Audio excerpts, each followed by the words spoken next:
नमस्कार, आप सभी लोगों का स्वागत है। मैं अभिनव भट्ट आप लोगों के समक्ष यूकेपीएससी लोअर मेंस के लिए क्या स्ट्रेटजी अपनाई जाए, इस हेतु अपने विचार आप लोगों के समक्ष रखूंगा। इस वीडियो में आज मेरा मकसद यही होगा कि बहुत सारे विद्यार्थियों की जिज्ञासाएं मैं आज इस वीडियो के माध्यम से शांत कर सकूं, जो यूकेपीएससी लोअर मेंस के लिए आ रही हैं। यूकेपीएससी लोअर प्रीलिम्स का एग्ज़ाम अभी एक सप्ताह पहले आयोजित किया गया था, 12 दिसंबर को। और जो उस पेपर को लेकर जो कट ऑफ एक्सपेक्ट की जा रही है, वो ये की जा रही है कि जिन बच्चों के 100 या 95 प्लस में जो नंबर हैं, वो मेंस एग्ज़ाम के लिए उनको मेंस एग्ज़ाम की कॉल आएगी। तो ऐसा हमारा मानना है कि वो बच्चे मेंस की तैयारी करेंगे। अब यहाँ पे बच्चों में क्या हो रहा है कि जिनके नंबर आ रहे हैं इस तरीके से, वो बड़े उन लोगों के मैसेज आते हैं, कॉल्स आते हैं कि आगे की रणनीति क्या हो, कैसे हम इस सिलेबस को कर पाएंगे, या मार्केट में इस तरीके का एक हौवा सा बन गया है एक मार्केट में कि अगर प्रीलिम्स का एग्ज़ाम मेंस का एग्ज़ाम बहुत कम समय में आयोजित किया जाना है, सिलेबस इतना है, अगर आप लोग अभी ज्वाइन नहीं करोगे या आप लोग अभी से नहीं तैयारी करोगे तो कैसे होगा। ठीक है, आप लोगों की चिंता, इस विषय में चिंता करना स्वाभाविक है, लेकिन इसके प्रति, मेंस एग्ज़ाम के प्रति डर बैठा लेना ये गलत है। कोई भी एग्ज़ाम डर के नहीं निकाला जा सकता है। तो मैं सबसे पहले आप लोगों के, बहुत सारे बच्चों का यही एक जो डर बना हुआ है कि कैसे इतने बड़े सिलेबस को हम कवर कर पाएंगे, कैसे समय बहुत कम है, क्योंकि कई लोगों का कुछ टेंटेटिव डेट्स बता रहे हैं कि अप्रैल में ये होना है।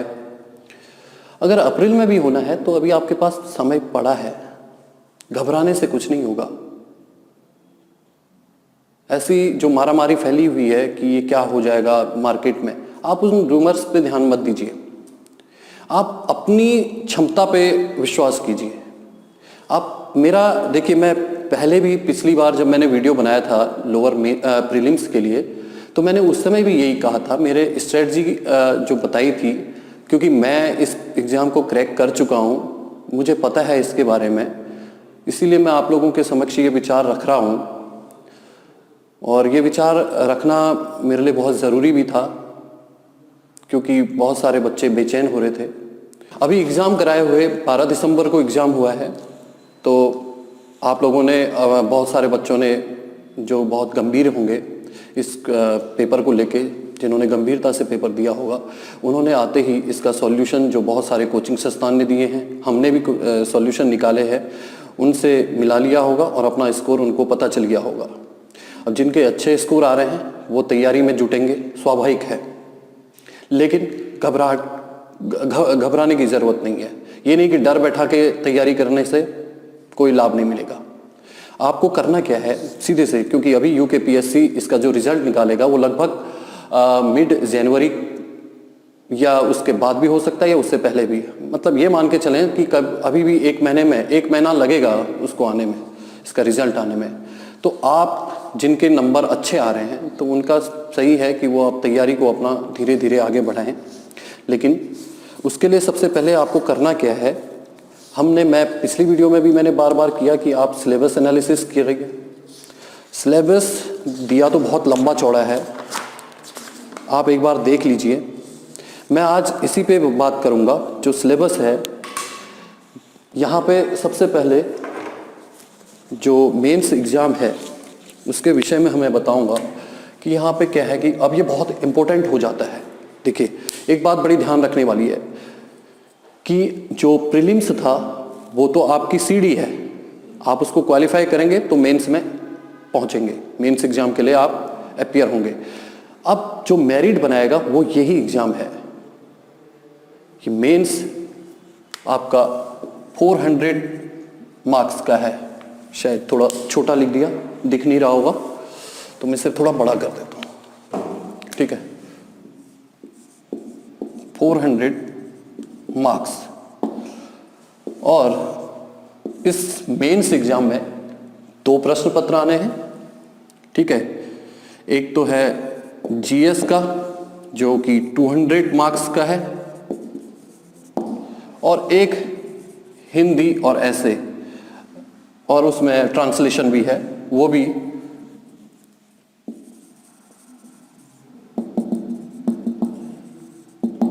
ये भी 200 मार्क्स का है।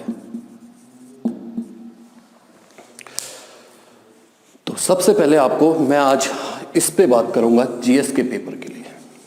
पहले तो हमने करना क्या है, हमने करना ये है कि पहले हमने सिलेबस देखा जो साइट पे पड़ा है यूकेपीएससी की, आप लोगों के पास सभी के पास होगा, उसका एनालिसिस किया। फिर उसके बाद हमें क्या करना है कि जो ओल्ड पेपर हैं, यूकेपीएससी 2010 में इसे आयोजित कर चुका है, 2016 में इसे आयोजित किया है, तो उसका पेपर एनालिसिस करना है।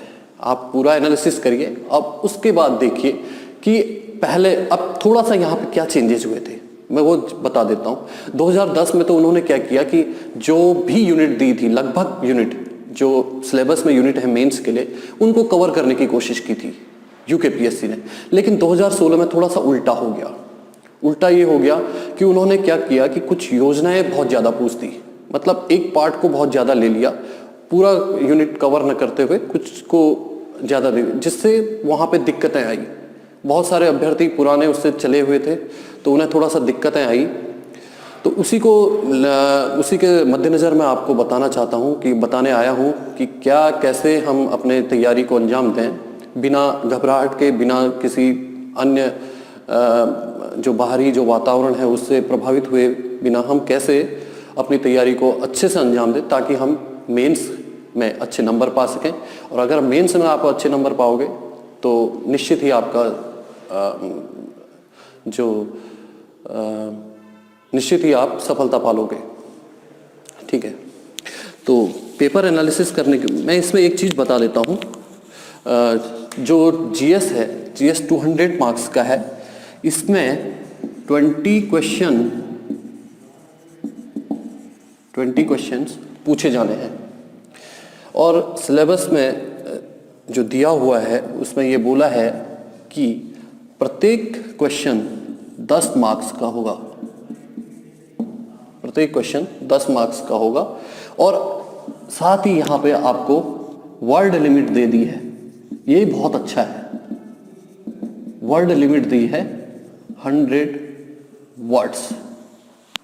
आपको 100 शब्दों में, आपको 100 शब्द में, 100 वर्ड्स में 20 क्वेश्चन लिखने हैं, मतलब प्रत्येक क्वेश्चन 100 वर्ड्स में लिखना है। बहुत अच्छा है। अब होता क्या है कि सिलेबस बहुत ज़्यादा दे दिया है, आप लोग समझोगे कि कैसे इतना वो होगा, तैयार हो पाएगा। अब मेरा ऐसा मानना है कि जब आप प्रीलिम्स परीक्षा उत्तीर्ण किए हो तो वो आपने कुछ ज्ञान अर्जित करके ही तो ये परीक्षा पास की होगी। कहीं ना कहीं आपने जो तैयारी की होगी वो एक ऐसे स्तर की होगी कि उसका लाभ अब आपको मेंस में भी मिलेगा। कुछ टॉपिक आपके तो यहीं क्लियर हो गए होंगे। आप बिना अच्छी तैयारी के, क्योंकि यूकेपीएससी का जो पेपर है एक बहुत मतलब अच्छा पेपर बनाया हुआ था उन्होंने, और आप लोगों ने अच्छी तैयारी की थी तभी आप अच्छे नंबर पा लिए हैं। तो इसमें घबराने की कोई ज़रूरत नहीं। आपका कुछ पार्ट तो प्रीलिम्स की तैयारी में ही कवर हो चुका है। अब आपको ये देखना है पेपर एनालिसिस करते हुए कि किस पार्ट पे, अब मैंने बोला कि 2016 में इन्होंने थोड़ा चेंज कर दिया था, लेकिन फिर भी हमें जब अब तैयारी करनी होगी तो हम प्रत्येक टॉपिक, प्रत्येक यूनिट को देखेंगे।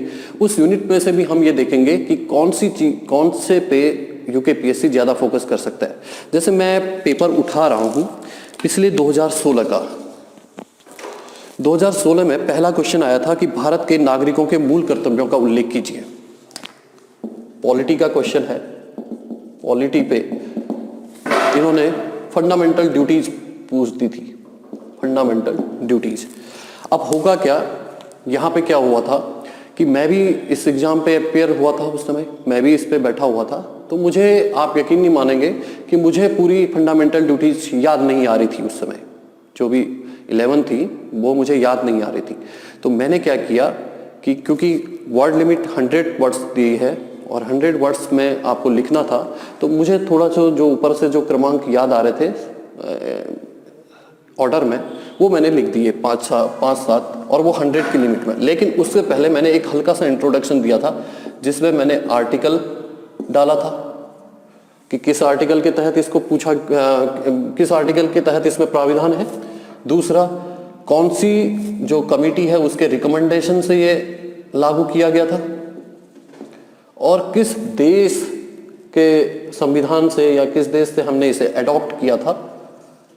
वो मैंने 2-3 पॉइंट बना के उसके बाद 100 वर्ड्स की लिमिट में मैंने लिख दिया था।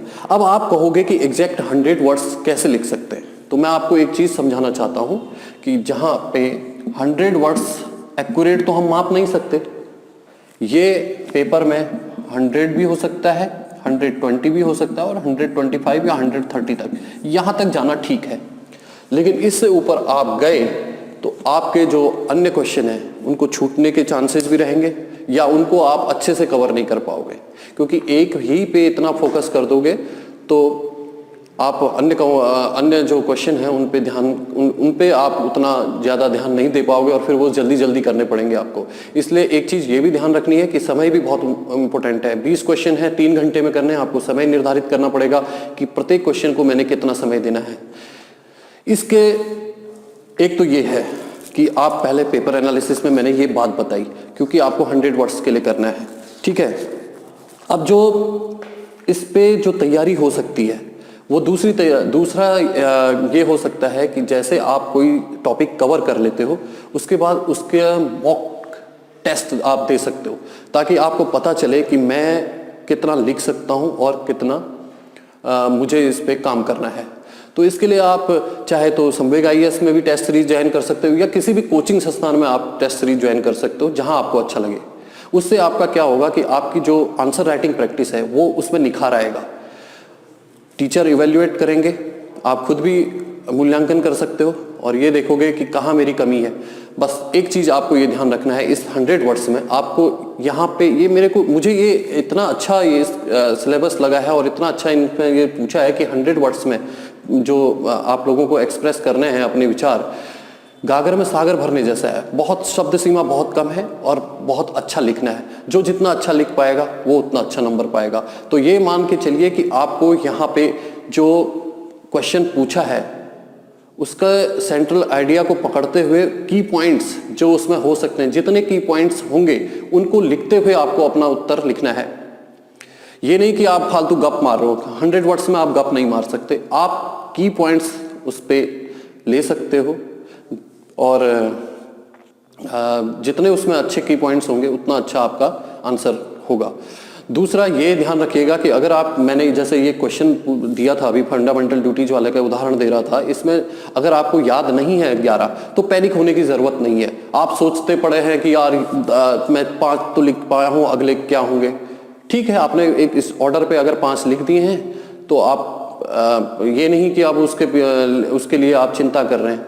आप उसका जो 3-4 चीज वो है, आप 10 में से 7 नहीं पाओगे लेकिन 6 पालोगे अगर आप ये ऊपर का आर्टिकल कमिटी और ये लिख के हो और 5-6 वो पॉइंट लिखते हो तो भी उससे काम चल जाएगा। ये नहीं कि आप 11 के 11 लिखने चल रहे हो। तो मैं ये एक जस्ट समझाने के लिए बता रहा था। तो इसमें पैनिक होने की जरूरत नहीं है, क्योंकि अगर आप यहाँ समय खपाओगे तो फिर आपके पीछे क्वेश्चन छूट जाएंगे और पीछे क्वेश्चन छूट जाएंगे तो आप समझ लीजिए कि फिर रेस से भी बाहर हो सकते हैं।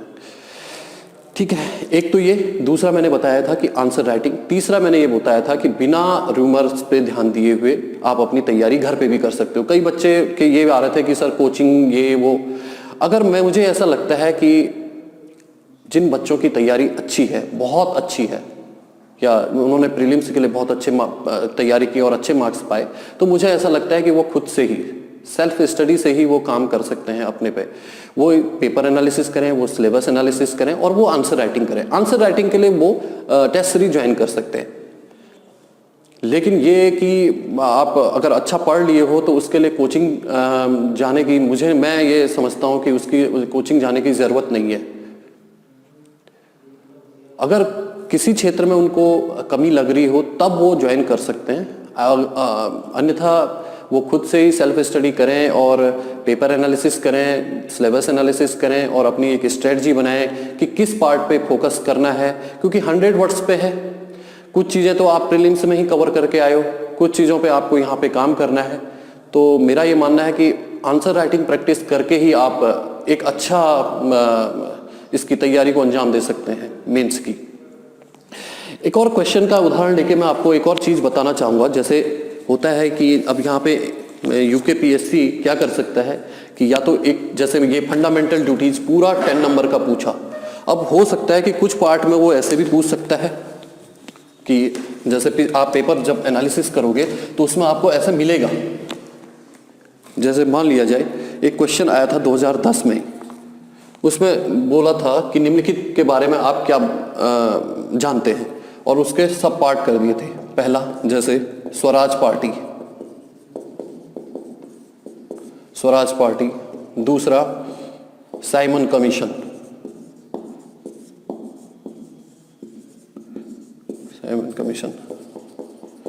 तीसरा आजाद हिंद फौज,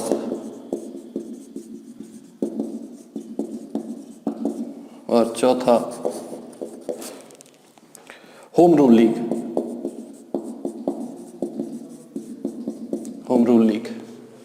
और प्रत्येक की जो वर्ड लिमिट दे दी थी वो दे दी थी 25 वर्ड्स, मतलब 25 वर्ड्स में आपको स्वराज पार्टी डिफाइन करनी थी, 25 में साइमन कमीशन के बारे में बताना था, 25 में आजाद हिंद फौज, और 25 शब्दों में आपको होम रूल लीग के बारे में बताना था। एक बार ध्यान दीजिए, एक बात पे आप ध्यान दीजिए कि जो ये पेपर है इस पे आप जब लिखेंगे तो आप व्याख्यात्मक जो तकनीक है उसको यहाँ पे अप्लाई नहीं कर सकते। यहाँ पे आपको पॉइंट फॉर्मेट में लिखना पड़ेगा, पॉइंट फॉर्मेट में आपके आए एक हल्का सा इंट्रोडक्शन 2 लाइन का, उसके बाद निम्न प्रकार से पॉइंट में आप उसको डिफाइन करेंगे तो आपका उत्तर एक, उसमें आपके कीवर्ड्स आने चाहिए सारे, और 100 वर्ड्स की लिमिट के आसपास हो जाएगा तो एक मतलब बहुत अच्छा आंसर बन जाएगा। अगर आप व्याख्यात्मक लिखोगे तो वो बहुत लंबा खींचेगा और वो टाइम टेकिंग भी होगा। यहाँ पे क्या है कि आपको अब ये कब आ सकता है, जब आप प्रैक्टिस करोगे। तो इसीलिए यहाँ पे इस पेपर पे आपको ध्यान रखने की जरूरत है, आप पॉइंट फॉर्मेट का यूज करेंगे, पॉइंट टू पॉइंट लिखेंगे।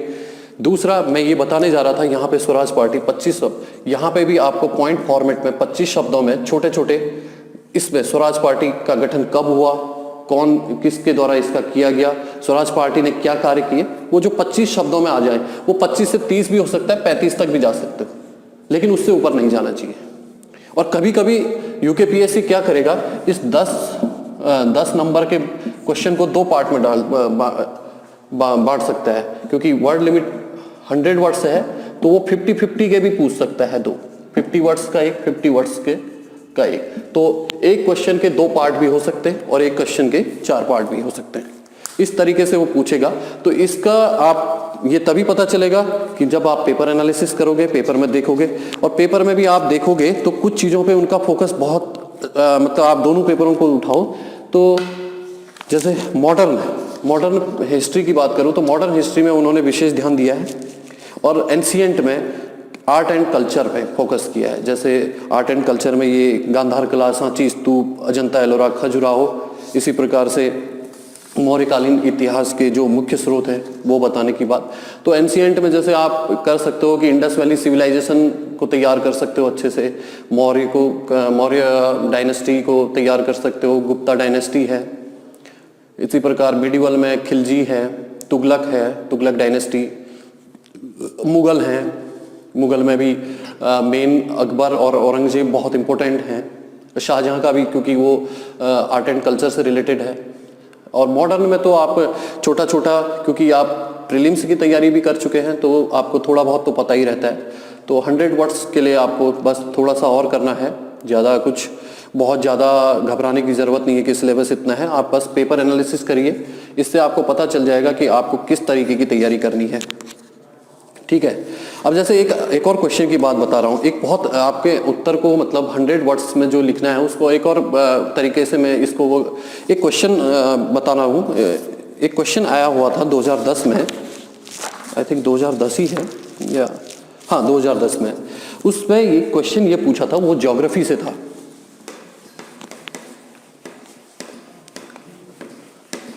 थोड़ा रफ कर देता हूँ इसे। ज्योग्राफी का क्वेश्चन था, उसमें लिखा था कि भारत में कोयले के वितरण का खुलासा कीजिए। आपको 100 वर्ड्स में देना है। ठीक है, 100 वर्ड्स में आप देंगे। आपको पता है कि भारत में कोयला कहाँ कहाँ पाया जाता है।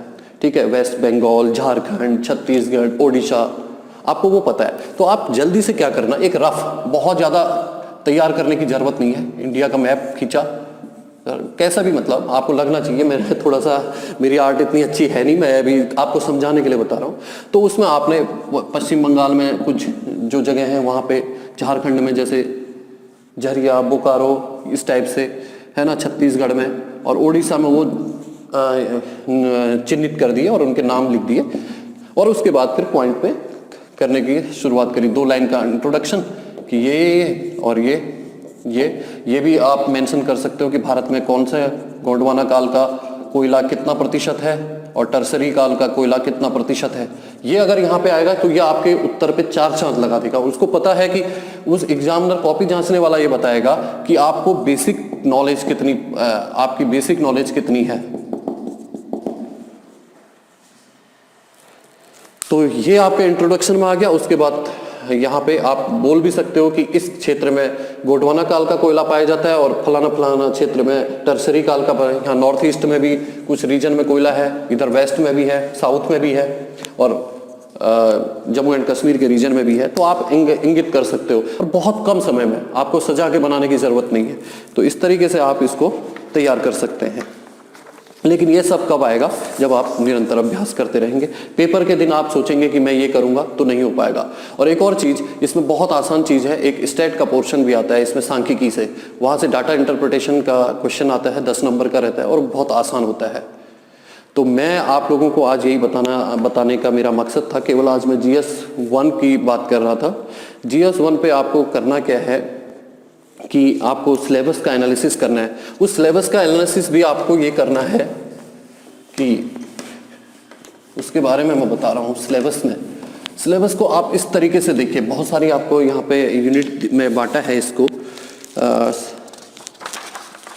आई थिंक GS 1 का है, 15 यूनिट में इसको बांटा है। तो आप इसको इस तरीके से देख सकते हैं कि एक तो करंट, ठीक है, दूसरा स्टैटिक पोर्शन, और तीसरा उत्तराखंड रिलेटेड, उत्तराखंड स्पेशल। आपको इस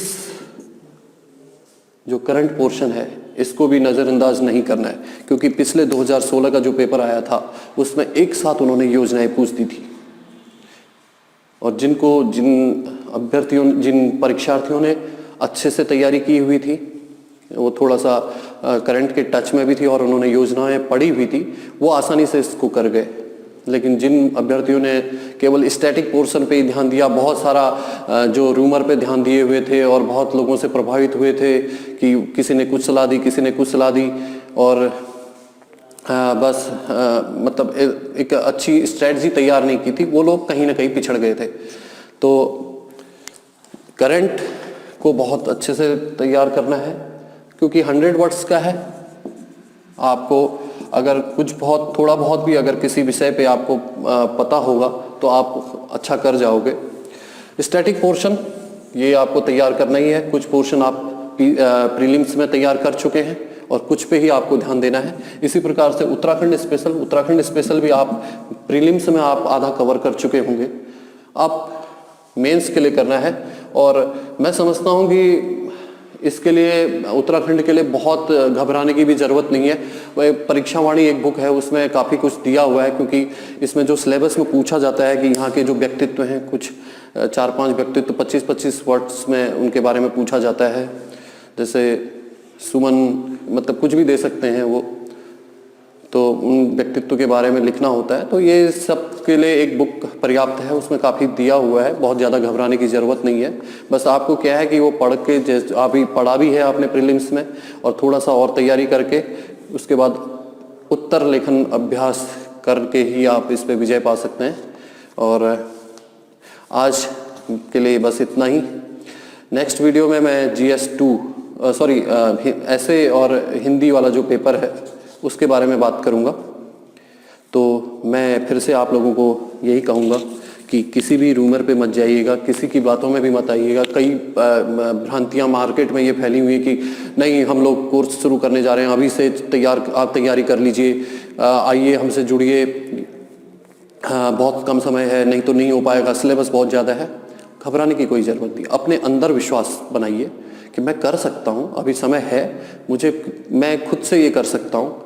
जब आपको लगता है, क्योंकि आपने प्रीलिम्स के लिए अच्छी तैयारी की है, आप यहाँ तक पहुँचे हैं, आप अच्छे मार्क्स पाए हैं, तो कहीं ना कहीं आपने अच्छी तैयारी की है। आप खुद से भी अपने घर पे बैठ के तैयारी कर सकते हैं, क्योंकि मैंने आपको बता दिया, आपको सिलेबस का एनालिसिस करना है, आपको पेपर एनालिसिस करना है। पेपर के बारे में मैं कुछ चीज़ें बता चुका हूँ। 100 वर्ड्स लिमिट में ये लिखना है। 10 नंबर का ये एक क्वेश्चन होगा, और ज़्यादा बड़े शब्दों में लिखना है नहीं। आपको प्रत्येक में अच्छा कीवर्ड्स आपको ध्यान रखने हैं। किसी भी जो भी क्वेश्चन है उसका सेंट्रल आइडिया को मद्देनजर रखते हुए उसमें अपना उत्तर लेखन करना है। पॉइंट टू पॉइंट आपको क्वेश्चन करना है। अब ये ना हो कि क्वेश्चन कुछ और पूछ रहा है, आप कुछ और लिख रहे हैं, ऐसा भी नहीं। तो ध्यान रखिएगा कि ये मैंने कुछ आपके समक्ष ये विचार रखे थे। आशा करता हूँ कि आप लोग इनसे कुछ फ़ायदा उठा सकें, और इसी विश्वास के साथ आपको नेक्स्ट वीडियो में मिलूँगा। तब तक के लिए धन्यवाद।